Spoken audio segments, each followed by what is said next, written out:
Ayan, ang dami. Plenty of fruits.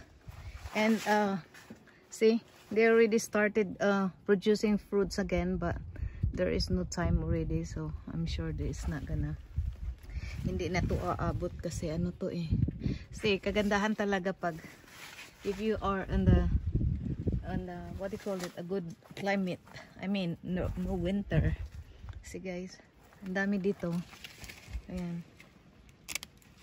Pag wala ka sa winter, yung tuloy-tuloy yung weather ba, ang dami talaga niya, natatakpan lang ng mga dahon. Ayan, ang dami. Ayan. Pag hindi tuloy-tuloy siya pag, ayan guys, ang dami nito kaso natatakpan lang ng mga dahon. It's a lot of leaves and I never really got a chance to trim them down. Usually I trim them when autumn, but once I don't have really much time after that, and then I try to trim them. Hello guys, good morning sa lahat. Ano na ba ngayon? Afternoon na pala dito. Good morning, good afternoon, good evening sa lahat. We are going to harvest some grapes because they are already ready. I think some of them are already, most of it is already almost end of August, and look at that guys. Ang dami talaga niya, kaya mamimigay ako nito kasi ang dami, hindi rin naman namin ito mauubos.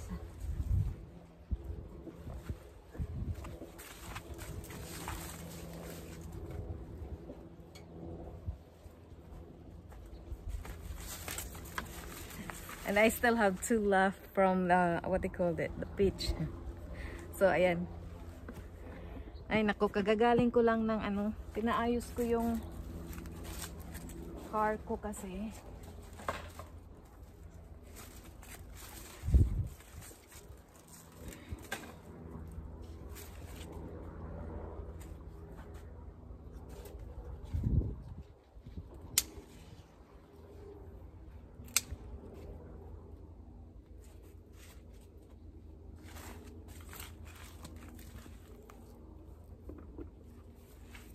They're not that big, but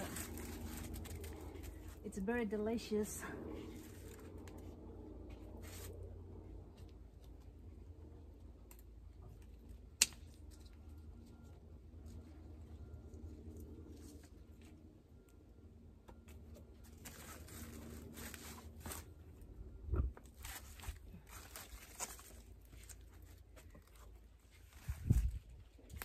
Sige pa gani.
Dadala ako nito sa sa trabaho. Libre na yung prutas ko.